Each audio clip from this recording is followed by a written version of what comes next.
আজ আমি খুব সহজেই বানাবো ভাত দিয়ে লাচ্ছা পরোটা।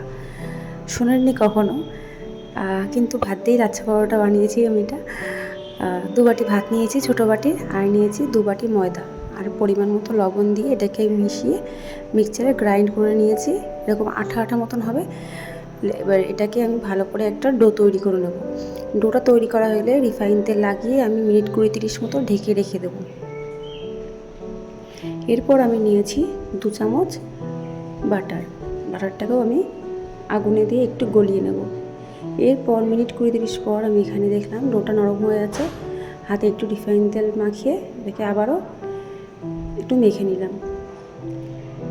এরপর লেচিগুলো এইভাবে মেখে নেওয়ার পর একটা ডো তৈরি করে নিয়েছি ছোটো ছোটো।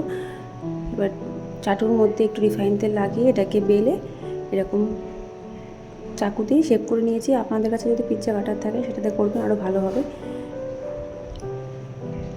একে একে সব এগুলোকে আমি একইভাবে তৈরি করব। আর এর মধ্যে এই যে বাটারটাকে দিয়ে ভালো করে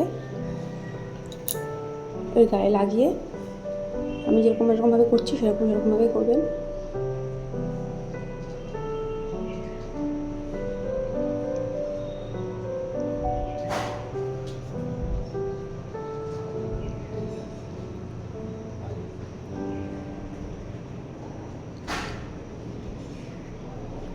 এবার একে একে সবগুলো তৈরি করে নেওয়ার পর